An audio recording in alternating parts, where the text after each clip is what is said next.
Hey guys, how you doing? How you doing? Uncle Craig here in Thailand on the farm on a sunny day. It's still quite early, but I already got some things done. Yesterday was sunny for pretty much all day, and I was able to dig through 3 more big old post holes and get all that all those poles cemented up, and we'll take a look at that in a minute. But brutal. And then of course right at the end of the day, thankfully the cement was all set up and stuff, it opened up and boom, poured again for I don't know, 10 minutes, maybe 5 minutes. But yeah, I ain't too worried about it. It didn't really affect the cement post holes. I mean, they're surrounded by, you know, that muddy dirt from the rice field. I'm a little worried about that because, you know, when it gets super saturated, it can move, you know. So I got to hurry up and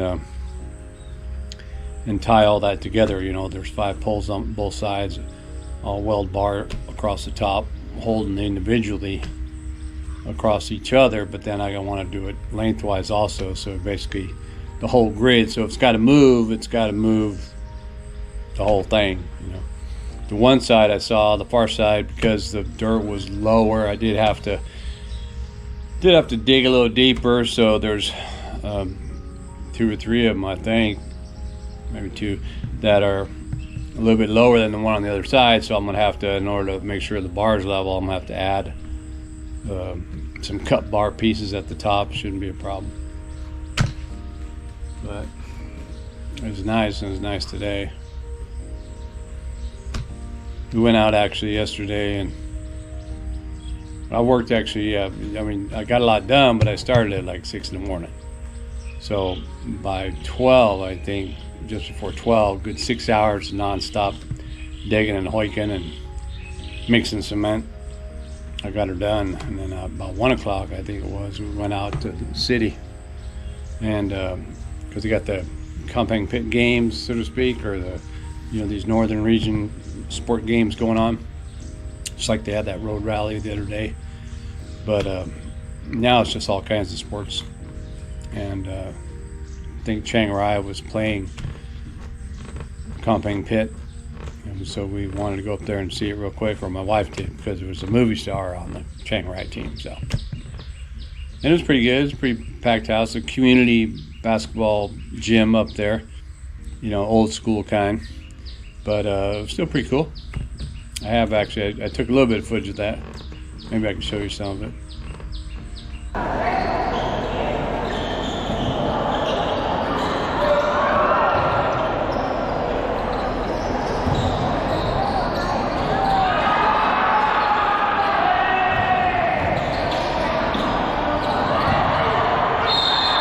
But other thing I did yesterday, or actually that's right, now I just remembered.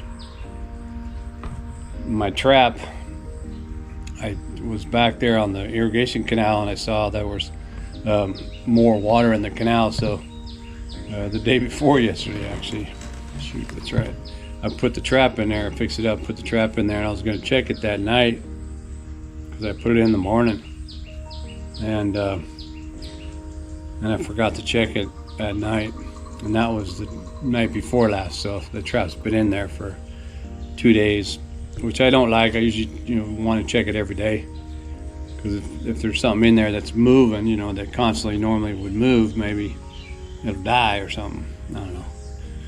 Crabs and turtles and stuff like that, they pretty much, even the catfish, you can pretty much go into kind of hibernation mode, and their metabolism just slows down to nothing, and they can survive adverse conditions.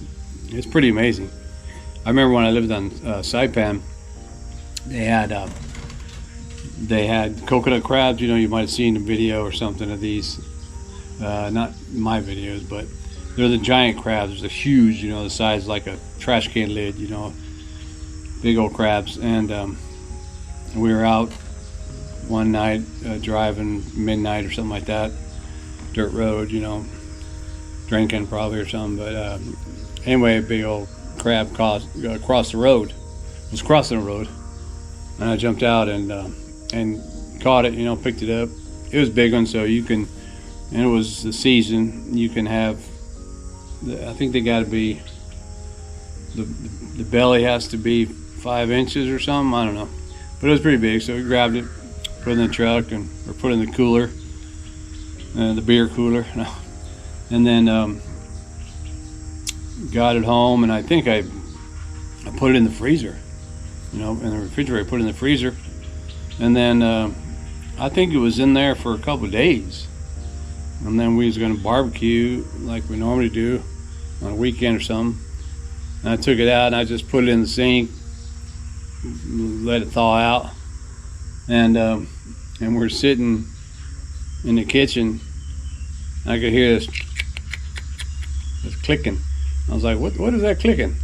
Oh, you hear that? You hear that? What is that? And I'm trying to, what the heck? I'm walking around, and you know how you hone in on it, right? You try and look for whatever that is.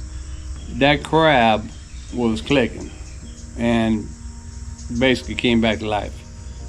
After having been frozen, this is a tropical climate, right? Tropical crab, basically. But that metabolism was able to go super slow into hibernation or whatever, and it was still alive. And I was like, wow. And then I read up on it a little bit more. So usually when I find out about something, I like to read up on it more and find out why that happens, or this or that. And there's quite a bit of species that have hibernation as a defense mechanism in their metabolism, basically. We can call it hibernation, but it's probably called something else. Oh, but why don't we go check? Oh, I gotta go check that trap, man. My wife also told me she was out here digging ditches herself, planting, or getting ready to plant. She bought some of that black tarp, that you put over the soil to make sure the weeds don't grow before you punch holes in it and plant your plants. I think she's gonna plant tomatoes. But she said, oh yep, in here, in this home, I think that's how you call it. Now there's a bunch of pollywogs in there. I can see them. I don't know if you guys can see them. Oh yeah, they're on the side of that in there. Pollywogs, man. That's what life's all about. I remember when I was a kid, I used to love going like to a river, or you went to a lake and you'd see like a million of them. Matter of fact, when I first went to Saipan and I was teaching, science, I forget where I was. I was at the waterfall somewhere and I saw like a million of them. I'm like, oh, I could use these in class, So I think I took the class up there on a field trip, and that was another good thing about the island. If you were teaching there, there's so much to do out there that you could take your kids on a field trip. And it wasn't like a massive bureaucracy. You had to arrange it, get yourself the bus going and get it all scheduled, and you could get it done, And we collected a whole crap load of them and then brought them back and put them in the, aquarium tank or whatever. Let them grow, man, into frogs. I'm not sure what happened after that. Probably let them go. Or maybe they all died, I don't know. But the kids could see him. You could see him grow, Here's my wife's daily work here. She dug all this up. This will all be probably underwater. When the rains come, it was pretty much flooded in here. But with these trenches, she built the trench all the way around like a moat, so maybe that'll save it. Whoa. And my my garden seat here. Look at that, man. I think this side, these red ones or purple ones, really growing a lot. The yellow's kind of wild, but it's pretty beautiful, man. I like that. I like it a lot. Well, ow, more mangoes. Out here in the morning, I don't know how, but a cobweb can go like from that tree all the way over to this tree. Spider's just flying through the night, letting out his web. Well, the water, I can see the water coming through the canal. So maybe it's coming through my trap there. Let's take a look.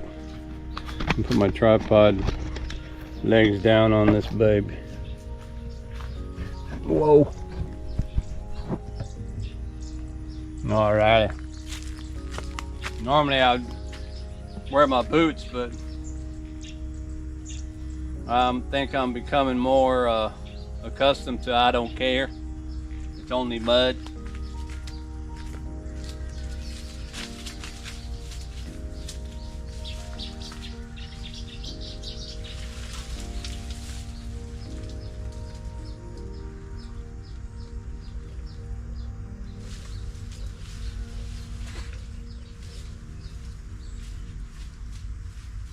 Oh, and nothing. Doesn't surprise me though, because it's actually, the water's just now starting to come through. Whatever's been hiding in the mud and stuff is probably still sleeping, but it'll come up there. I don't know if you guys can see it. You probably can't see it like I can. But that looks real pretty out there. Shop house come out real nice. Real happy about that. Looks good. Still gotta watch this these water lilies, lotuses. We done took a ton of them out of here. Don't want to let it. You can get 3, 4, 5 of them pop up one night, no problem. The mackerel came in all up in here and then, smashed all this. Left a couple big old piles of mud and stuff. We cut the trees up still. These giant mud rocks. And normally I would want to come in and rake all this up and clean it up, but no, the rains are going to come. It's going to soften all this up, beat it all down. Probably wash it all clean in terms of being flat. And then everything's going to start growing faster because it'll be all green. Next thing you know, this area will be over like that. It'll be all covered over. Same with this one. You can see this area is like, it's all uneven. These are some of the flowers he dug up out of there. Over here too. That's that palm tree he pushed over there. I thought, looks like my wife had a burn pile over there. But you know what? I would not doubt that knocked over palm tree starts growing. Everything starts growing around here.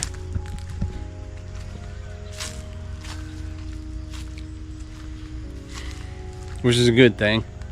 I'm the green guy, and I'm not like green energy and all that. I mean, that's great too, but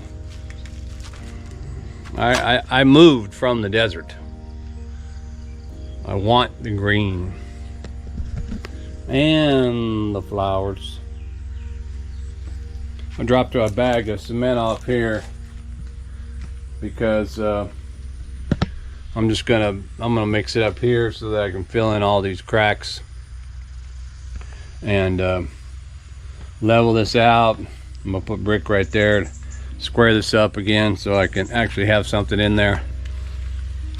My wife wanted to do crabs, so I'll probably make that maybe an aquatic, some kind of aquatic environment. Maybe not too much water, 6 or 8 inches maybe, with some islands. Maybe I'll catch the turtles and put them in there for a little while so I can come out and watch them before I set them free, because they gotta move around.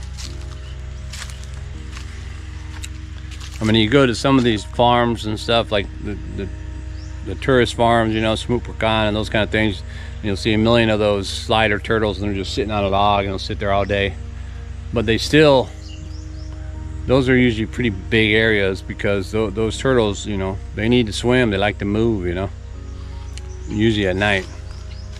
But this, I made another Well, actually, this was a form I already made for those two stepping stones or whatever. But that was when it was like this. So I shorted up with this and I sealed it up with some caulking to give me a more permanent feature. And then I also dropped a bag of cement over here. I got it covered up right now, so I can mix that here and start making more stepping stones. I'm gonna put them out in front. I did clear up this area a little bit. Those of you who gave me comments about that. Stack the wood up and stuff. And I also used the shear board. I glued it up there to close up the gap here. But what I'm gonna do is I'm gonna do foam insulation to fill in the smaller gaps, and then of course I'm gonna paint it all and seal it up. But these are good adhesive to be put in place. I am gonna anchor each one with a cement screw. So I need to make sure it stays in there, which should be all right. One of the, I think it was Mark, somebody mentioned that, you know, my challenge here, like here I can stand underneath there, but obviously I hit my head on this stuff, was instead of cutting this off, because I thought, you know what, I can right here,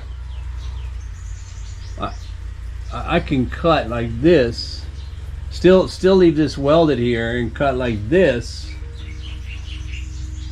and then not, you know, whatever, give me this much more room to not hit my head.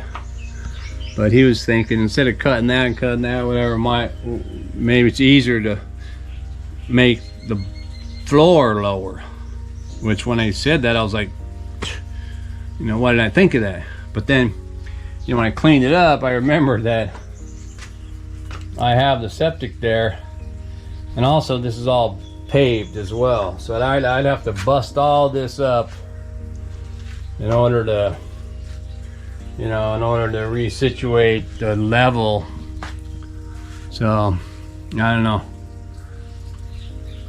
I think the real deal is that I just shouldn't be coming this way. You know, over here, the opening side, it's much easier to get access to it. But you know, I could have put a door. I could have put a door right out in the middle on the other side, made it come straight in here, which probably would have been good. Don't start me thinking about that. This morning, we got a leak in the tank at the bottom. I tried using some of that, what's it called, hydraulic cement. You know, it's like the cement you're able to put in while it's wet, and you mix it up by hand until it's like hot, and then you push it into place and hold it there to let it dry. But we'll see how that works. But I had to, in order to get it, yeah, so battery dead right there, or too hot. So I had to knock out this wall, man. That's all iron from the overflow and from leakage. But I had to knock out the wall so I could see where the leaks were. And what I did, I had previously tried to seal up that floor better, but didn't really work. And then, but now I dug it all out and knocked out any free dirt or whatever, and took the hose and washed it all out. So now I'm gonna let it dry where it can dry, stay wet where it is wet, and then you know, sort it out and see where the leaks are actually. Well, if you saw from my last video, I was digging post holes, and now, boom, I got this done. I got the middle bars up there just to kind of sort out, you know, get them all even and everything. But yeah, man, let me go back here, get my thumbnail. Yeah,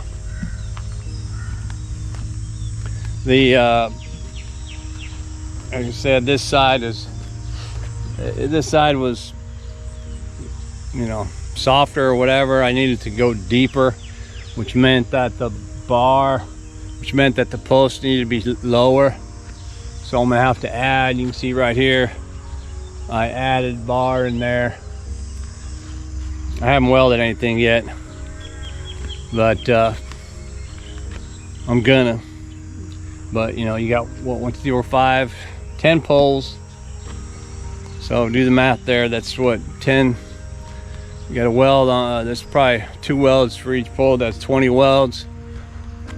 And then you got a cross bar, which is another 20, but you're double sided that, so another 20, so 60 weld points.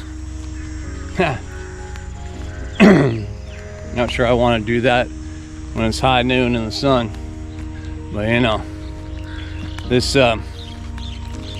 Masala, I did jump up on these boards that I bought the other day. Got up there and walked around, feel the stability, but I still want to put those 2 poles. You can see where I dug a hole down there. I don't know if you can see that. It's dark because I dug down there until I hit this really tough clay, hard, you know, like whoa. And then it rained, poured actually, filled that hole up, and then it wasn't draining. So I had to go in there and try and scoop it out. I'm like, why isn't it draining? Well, it's not draining because it's clay, you know, it's because it's thick clay, which a couple of those holes are like that too, so I wasn't too worried about it when I saw water. I poured concrete right on top of it. It'll be all right. Those are just post holes. You know, you got to worry about rain when you're doing concrete slabs or driveways and stuff like that, but not for that stuff. You know, that stuff all come out good. And I also maybe in that storm video, lighting video, whatever, I showed you that it took out my windmill, man, my little windmill. So I fixed it up. I put some of that same glue. Wait a minute, is that moving? Oh man, I guess I didn't fix it that good. I drilled a hole, put a nail in it, and then put it up in there, and then use the cement glue, or the, what's it called, nail adhesive, but looks like it's probably not going to be enough. Dang, man, I gotta watch it. Better go fix that before it breaks again. I mean, it was only 10 bucks, so. Well, yeah, that's pretty much a big old update here on the farm. Everything from pollywogs to traps and water leaks, and finishing my cement job with all the posts. All right, man, well, hope you enjoyed that little run around the farm. And if you watched the whole video, thanks for watching, and keep watching, and I'll get back at you.